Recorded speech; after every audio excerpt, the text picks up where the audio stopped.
Hello everybody. Today's lesson is going to be on 1 Samuel chapter 19 and chapter 20. In this chapter, it starts off, in chapter 19, it starts off with Saul telling Jonathan and his servants to kill David. And this is really horrifying and terrible because in previous chapters, it had said that after David had killed Goliath, he came back and Jonathan loved him. And his servants of Saul also loved David. So the same people who loved David, those servants, are now going to be coming after David and they're going to be trying to kill him. And it just really makes you wonder, what did Saul do to make those servants who once loved David now want to kill him? And who knows, maybe it was bribery, maybe it was blackmail, but it just shows you the power of a king and the influence that he can have, that the same person that they loved and they cared for, they're now going to try to kill because of the influence of Saul. So Saul tells Jonathan and his servants to kill David, but the problem is Jonathan still likes David. If you remember back in the previous chapter that their souls were knit together. They loved each other like their own souls, and in fact, they even made an agreement with one another because they loved each other so much. And one of the verses it even mentions that Jonathan gave his robe and his sword and his garment to him because he loved him so much. He was willing to give the own clothes off his own back as a sign of respect and as a sign of love for him. And so what does Jonathan do? Because he loves David like his own soul, he's going to tell him, he says, David, I want you to get away. I want you to go and hide because my father, he wants to kill you. So Jonathan speaks to his father on the behalf of David next, and Saul responds by saying, as the Lord liveth, he will not be slain. And you could just see the madness and the craziness of this King Saul. One minute he's saying, "Oh, I'll give you Merab, my daughter." The next minute he takes her away. Then later he says, "Oh, I'll give you Michal, my daughter." And then he's just like, "Oh, but I'll only give her to you if you give me back 100 foreskins of the Philistines." And sure enough, David brings back 200 foreskins of the Philistines. And so now he's making this bold statement. Which is a complete lie. As the Lord liveth, he will not be slain. I guess he is right. He won't be slain because the Lord's for him. It's probably the most truthful statement Saul ever says. But he wants him dead. This guy who says, as the Lord liveth, he will not be slain, is the same guy who's on a murderous rampage to try to kill this guy because he thinks that David's out there to try to take his kingdom. But in fact, David, yes, he has been anointed to be king, but he's going to have patience, and he's going to be waiting on the Lord for the Lord's timing. And if the Lord said, yes, go and take out Saul, I'm sure David would have done it. But that's not what happened. David is just going to be patient and wait for the Lord and wait for his timing. And so next what happens is David fights the Philistines, and David comes back, and then an evil spirit, sure enough, comes upon Saul again with his javelin. And it says that he tried to throw it at David, and David, he fled away. So that was wonderful. David escaped again. In the previous chapter, chapter 18, in verse 11, it says, and Saul cast the javelin, for he said, I will smite David, even to the wall with it. And David avoided out of his presence twice. So this happened at least 3 times with his javelin. You'd think that if you saw Saul with that javelin, you'd be just hightailing it and running the other way. Because Saul, he just had this murderous heart to him. And really the first inclination that we have of Saul's murderous intentions was when Samuel wanted to go and anoint one of the sons of Jesse, which ended up being David, to be king. He said, I can't even go into the city to anoint him because he's going to kill me. He's murderous. And God says, what I want you to do is bring an oxen, and that will be your way to get into the city, and that way Saul will not kill you. And so Saul sent messengers to slay David in the morning. And this is a really, really interesting part of this story here. And so what happens is Michal, David's wife, which was the younger daughter of Saul, she says, David, get out of here. You got to run. My father is going to try to kill you. So she lets him down through a window. And Michal then took an image of David. So this is very interesting here. She takes an image of David and goat's hair to make them think that this was David. She then claimed he was sick, and it was just a very bizarre set of scenarios here. And some people might think, oh, an image of David, that's no big deal. But an image in those times, it likely was representing, it was some sort of idol. It was an image. It was some sort of physical statue. And I personally think it was something that looked very similar to David, and it was probably a full-size image of David, an idol. And of course, I don't think David would have approved of these things, but Michal had them. And so after David had hid through it and jumped out the window, and she sent him out that way, then she puts this idol in the bed. And she even uses goat's hair that likely was to make it look like it was David's hair, and then she covers it with a cloth. And so she's trying to fool them. And so when Saul sends his messengers to go and get David to kill him, then they come along, and Michal says, "Oh, don't, you can't take him. He's sick. You can't even get him." And then do you know what Saul says? He says, "I want you to bring the entire bed with him. I want you to bring him, and so I can kill him. I'm going to kill him even in the bed." And so sure enough, that Saul finds out, and he goes, "Why hast thou deceived me?" He finds out that she had faked it. His own daughter had faked it. She'd faked that David had actually ran away. And what this was vital for David. It actually bought him some time to escape and run away and make some distance between Saul, his messengers, his armies, whatever it may have been that Saul was going to send his way, and to try and take him out. Saul had murderous intentions, and he was planning to take David out. So then David came to Samuel. So a pretty wise decision. Why wouldn't you go to the most godly man that you can find, the prophet Samuel? And he found him in Ramah. And he told him about what was happening. He's like, "Saul, Saul's trying to get me. He's trying to kill me." And you can almost imagine Samuel was just like, "Yep, I could have told you that. The man is a murderous, and he's horrible, and he has an evil spirit of the Lord. This man is wicked. Avoid him, David." You can almost imagine Samuel telling him that. So then Saul is designing, and he's saying, "Okay, well, now I'm going to hunt him down." Now it's the dog chase. You almost imagine a scene with the hounds. I don't know if they had hounds back then, but they're chasing him down. They're trying to track him down. Ask, "Hey, have you seen David? Did he go this way? Have you seen him? Did he go that way?" And Saul is seeking him out, sending those messengers out. And those messengers first went to Naioth, and so to try to find David. And then what they found is that Samuel was over a company of prophets. And so a very interesting visual here is that Samuel was over a company of prophets. And so he was clearly either teaching them how to prophesy, or they were all prophesying and working off of one another and all working for the Lord. Clearly an interesting scenario here of them all prophesying with one another. And so then what happened is Saul sent these messengers to go and see them, and then they came upon this company of prophets with Samuel and David, and get this, the messengers then prophesied. The same messengers that once loved David and then became murderous because Saul had persuaded them to do so, and they come along and now they are prophesying. Some people, some preachers online, I've heard they'll try to discount the account and say that, "Oh, they weren't really prophesying, or they weren't really doing this." But I'll try to make an argument why I think they really were prophesying. I really think they were foretelling of future events. And then Saul was unsuccessful with his first group, so he says, "Okay, well, I'm going to send a second group of messengers." And so he sent them out, and get this, and then they prophesied as well.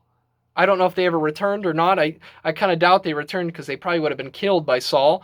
But so now the first group goes out, they start prophesying. Second group of messengers comes out, they start prophesying. Third group of messengers are sent out, and they are prophesying. Saul must have been like, "What is going on here? This is crazy. They're going out here and prophesying when they should be going out there to kill him." So then Saul goes, "Okay, well, if you can't do it, then I'm going to do the dirty work. I'm going to go out in there and I'll slay him myself." So Saul goes to a well in Ramah, and then to Naioth, and then he's like, "Well, where did they go?" And so he finds them, and he finds this group of prophets, and he probably also sees his messengers there. And get this, it says, so the Spirit of the Lord, or Spirit of God, was then upon Saul, the same Saul. The spirit, how he once had an evil spirit of the Lord, but now it's saying that a Spirit of God came upon him, and then he prophesied before Samuel. So very interesting set of events here. And once again, a lot of people might say, there's no way that Saul prophesied. There's no way that he did that. And I really believe it's the exact account that the Bible gives us here. I really do think that Saul was able to do this. With the power of God, even the most wicked man, I think God can work through them. And they're just a vessel. They're just a tool for God. God can shift them into one way or the other and allow them to do certain things, even if they are a wicked vessel. And so I really do think that Saul prophesied and was able to foretell things that were going to occur. I think it was pure prophecy. And then here's the argument of why I think so. And then also, I forgot to mention, the people also asked, is Saul also amongst the prophets? Is Saul also among the prophets? They're like, you can almost imagine that they're just like, is that really the case? And you'd think that would be the first time they've said this, but they've also, this was actually a saying they had, because this also occurred in later in a, we're going to compare this to 1 Samuel chapter 10, verse 5. I also want to read a couple of verses here before we get there, though. We'll get there in a bit. Let's start with verse 20 of our chapter, 1 Samuel 19, verse 20. And we're going to read of those events that I just read of. So we get two doses of what occurred here. There's first my interpretation of what occurred, and now you'll get the exact biblical scriptures for yourself. And Saul sent messengers to take David, and when they saw the company of the prophets prophesying, and Samuel standing as appointed over them, the Spirit of God was upon the messengers of Saul, and they also prophesied. And I want to take also a brief moment to say that this word prophesying comes from the word nabah, and also other times in this chapter, prophecy comes from that word nabah. It's not different words, and that all came out to English prophecy. It all was one word, and it appears that it really was an accurate depiction of what was occurring here. So nabah means to prophesy. For example, to speak or sing by inspiration and prediction or simple discourse, or when you're making yourself a prophet. And so that's what it means here. And I think the definition of that causes some people to think of it as that prophecy doesn't have as much power or potency. But if you look at the context of this chapter, I think you'll agree with me that it was full-blown prophecy. Verse 21. And when it was told Saul, he sent other messengers, and they prophesied likewise. And Saul sent messengers again the third time, and they prophesied also. Then went he also to Ramah, and came to a great well that is in Sichu. And he asked and said, Where are Samuel and David? And one said, Behold, they be at Naioth and Ramah. And went thither to Naioth and Ramah, and the Spirit of God was upon him also. And he went on and prophesied until he came to Naioth and Ramah, and stripped off his clothes also, and prophesied before Samuel in like manner, and lay down naked all that day and all that night. Wherefore they say, Is Saul also among the prophets? And so that's that line there, that is Saul also among the prophets. And also, I didn't mention the detail of Saul also. He says he stripped off his clothes also and prophesied before Samuel. So a very weird image to have in your head. Very an odd sight here. And once again, prophesying, in this case also, it was nabah, the same definition in word that was used in the ancient Hebrew. And now I want to make the argument that really was true prophecy. In 1 Samuel chapter 10, verse 5, there was a very similar event that occurred. And so kind of to have a little bit of context behind this, Samuel is right now, so this is 8 or 9 chapters previous to this, 9 chapters exactly. 1 Samuel 10 and 5, Samuel is going to be anointing Saul to be the next king. You know, Saul had not been made king, even though he was anointed to be king during this. The people still hadn't made him the official king.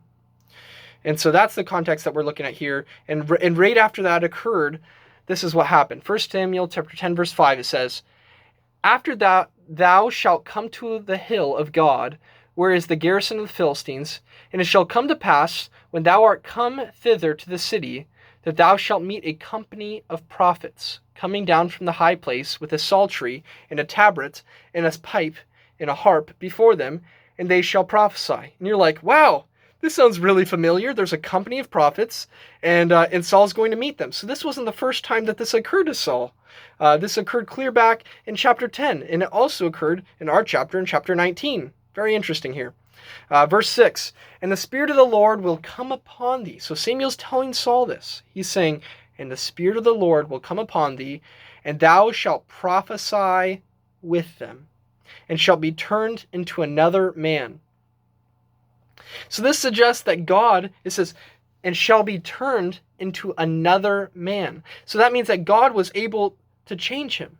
He is able to use him, even if he was, at that time, he wasn't as wicked as he was in the present in chapter 18. But at that time, it says, shall be turned into another man. God was able to work through him, and he really was able to prophesy. God could change him, and I believe it was the same thing. Even though he'd been living out those wicked times and trying to kill David and not following the Lord, I think it was the same case. I think God was able to turn him into another man because the Spirit of God was upon him. And when that occurs, God can work through that person. And then verse 7 of 1 Samuel chapter 10, continuing on. And let it be, when these signs are come unto thee, that thou do as occasion serve thee, for God is with thee. And thou shalt go down before me to Gilgal, and behold, I will come down unto thee to offer burnt offerings, and to sacrifice sacrifices of peace offerings. 7 days shalt thou tarry, till I come to thee, and show thee what thou shalt do. And if I just also want to note there really quickly that was the plan. Whenever Saul was right before battle for anything, he was supposed to wait 7 days for Samuel. And that was where later, I believe it's in chapter 16, where I believe it's chapter 16, where Saul didn't wait enough time. Because Jonathan had taken out a garrison of the Philistines, and the Philistines had the response with their 30,000 chariots, 6,000 horsemen, and people like the sea by number, and they're coming to silence them. And then and Saul was scared when he saw this wave of the Philistines coming. He waited 7 days and not one more minute, and he decided he was going to sacrifice the animals. And then when Samuel came along, he saluted him and acted like nothing was wrong. And he told Samuel, I was forced to do so because look at all those Philistines coming. I had to do this. And Samuel told him, he says, your seed will no longer be continued in the kingdom. And so that was going to be the end of his kingly lineage. Jonathan would not inherit the throne. It was going to be David. God was going to find a man after his own heart. And so that's a little bit of the background of where that came from. Verse 10. Actually, let's reread verse 9 if we haven't read it. And it was so that when he had turned his back to go from Samuel, God gave him another heart, and all those signs came to pass that day. And when they came thither to the hill, behold, a company of prophets met him, and the Spirit of God came upon him, and he prophesied among them. And it came to pass, when all that knew him beforetime saw that, behold, he prophesied among the prophets. Then the people said one to another, get this, they said the same thing that they said previously. So the people said one to another, what is this that is come unto the son of Kish? Is Saul also among the prophets? So this line that wasn't the first time it was mentioned in our chapter. It was also mentioned previously when Saul was prophesying. Verse 11, and it came to pass, when all that knew him beforetime saw that, behold, he prophesied among the prophets, then the people said one to another, what is this that is come unto the son of Kish? Is Saul also among the prophets? And one of the same place answered and said, but who is their father? Therefore it became a proverb, is Saul also among the prophets? And that's where that saying came from. So now we're on to chapter 20, and we're going to continue on here. And we're just doing 2 chapters today. 1 Samuel chapter 20. So now David, he flees from Naioth and Ramah, where Saul was prophesying. And then and David came to Jonathan and asked Saul, he asked, he's like, why does he want to kill him? And then Jonathan tells him, he says, you won't die. I won't let him kill you. I won't let a hair fall upon your head, kind of thing. And then now Jonathan, since now he's promised David and saying, I won't let Saul get you, he comes up with a plan of giving David knowledge, because David wants to come back, of course. He wants to get back with Jonathan, the person that he loves like his own soul. And Jonathan's finding a way for David to be able to come back safely if it is safe. And so Jonathan has this plan to let him know if it's safe to come back. And David says, "Behold, tomorrow is the new moon, and I should not fail to sit with the king at meat. But let me go, that I may hide myself in the field unto the third day at even." And then David also says, if thy father at all miss me, then say, David earnestly asked leave of me, that he might run to Bethlehem, his city, for there's a yearly sacrifice there for all his family. And so then Jonathan plans for that third day. And then now we're on to verse 18. Then Jonathan said to David, "Tomorrow is the new moon, and thou shalt be missed, because thy seat will be empty. And when thou hast stayed 3 days, then thou shalt go down quickly, and come to the place where thou didst hide thyself when the business was in hand, and shalt remain by the stone Ezel. And I will shoot 3 arrows on the side thereof, as though I shot at a mark. And behold, I will send a lad, saying, Go find the arrows.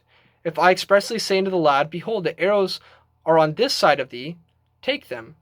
Then come thou, for there is peace to thee, and no hurt, as the Lord liveth. But if I say thus unto the young man, Behold, the arrows are beyond thee, go thy way, for the Lord hath sent thee away."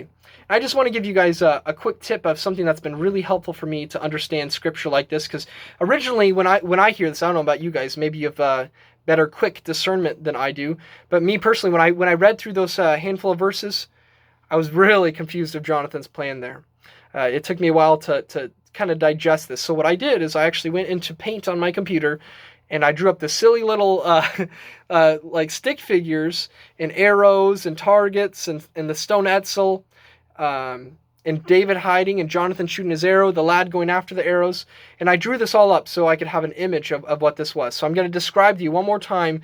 I don't have the image for you, but what I will do is I'll describe it once more.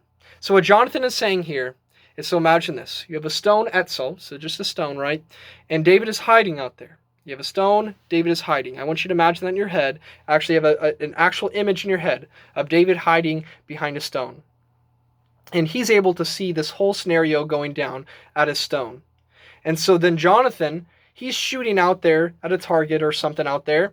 And he says, David, what I want you to do is if I say to the lad, after I've shot my arrows and the lad goes to retrieve them, if it's on your side, David, that's the sign that you're supposed to come back and that it's safe for you to come back. But if I say to the lad, the arrow's behind thee, then that's the end. You have to leave. It's not safe for you to come back. It's a beautiful plan. It's one that he can be really sneaky, and it just looks like he's going out there to shoot his arrows and prepare, his skill set of archery. So goes out there, and then when this actually occurs, and then he also says, Jonathan says, if I do send you away, if I do say the arrow's behind the lad, get this, verse 23 he says, "And as touching the matter which thou and I have spoken of, behold, the Lord be between thee and me forever." So Jonathan has already decided that if he sends away David, that there's going to be, the Lord will be between David and him.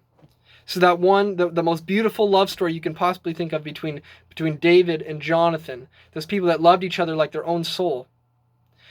Jonathan is saying, if my Saul, my father, if he still wants to kill you, then you're going to have to go your way. That's the end. That's the end of this beautiful relationship, this beautiful covenant that we've had with one another.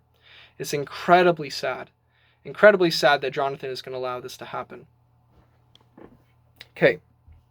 So now let's go ahead and continue on here. And I also want to read Hebrews chapter 12, verse 15. I didn't originally know about this verse in relation to this chapter, but it was an online preacher who was preaching about this, and it's really a fantastic Old Testament preacher for the most part. I agree with most things he teaches. But he mentioned in this lesson about this bitter root. And I really liked it in the context of this. I don't want to take his credit for this. I think it's called Calvary Chapel, Ontario. They do some really good Old Testament lessons, and a really fantastic preacher. I don't necessarily agree with everything he says in the New Testament, but I think he has incredible discernment in the Old Testament. Hebrews chapter 12, verse 15 says, "Looking diligently, lest any man fail of the grace of God, lest any root of bitterness springing up trouble you, and thereby many be defiled. Lest there be any fornicator or profane person, as Esau, who for one morsel of meat sold his birthright. For ye know how that afterward, when he would have inherited the blessing, he was rejected, for he found no place of repentance, though he sought it carefully with tears. And so the key part of this verse I want you to also note is it says, looking diligently lest any man fail of the grace of God. What a horrifying phrase there. And what's also horrifying about this is for those that think it's once saved, always saved, this is a flaw of your mentality, because verse 15 says, lest any man fail of the grace of God.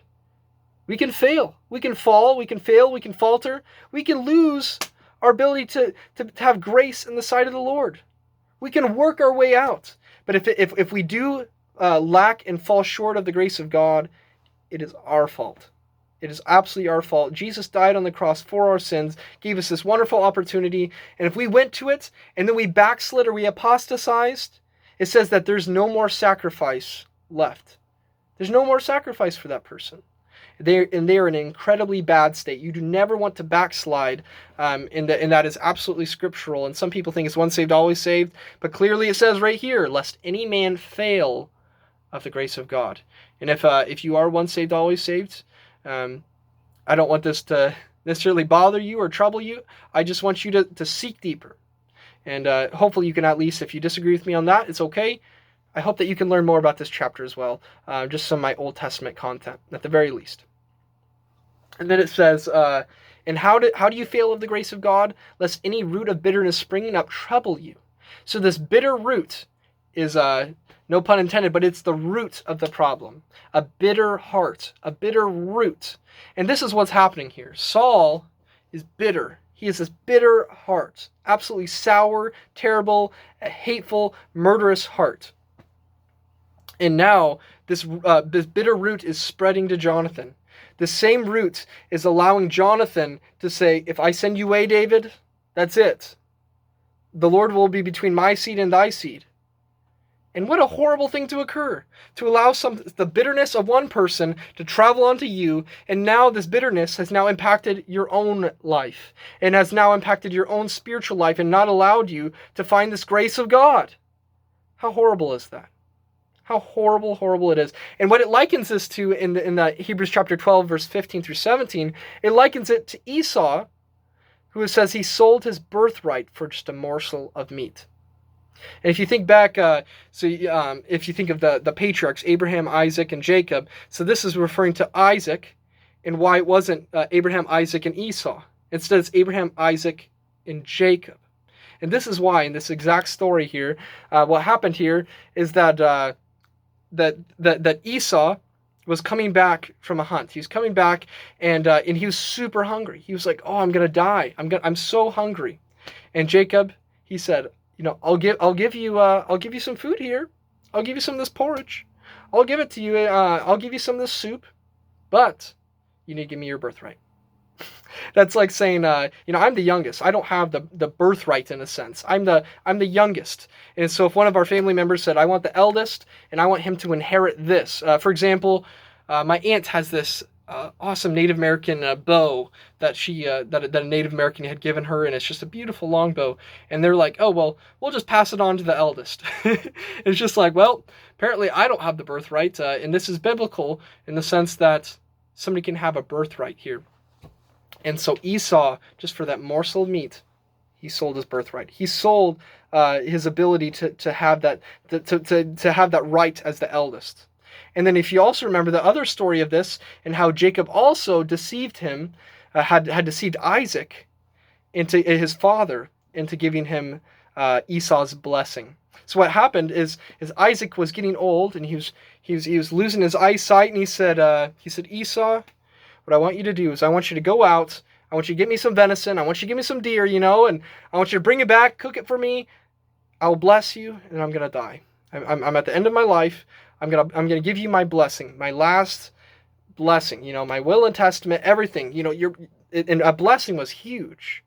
A blessing was saying, in this case, he's saying, cursed is any man that's against you, and your seed is going to be multiplied, and everybody is going to be under you. And so this was a huge blessing. And so what happened is Rebekah, Isaac's wife, said, you know what? I overheard what happened with Isaac and Esau. Jacob, go in there, and I want you to get a kid, a goat, and you bring it back to me, and I'm going to cook it up, and you're going to bring it to your father and say that it's venison, and you're going to pretend that you're Esau. And so he goes up there, and he also puts some of the skin of the goat on his neck and on his arms. And so he goes up to his father and says, look, I'm back from getting my deer for you.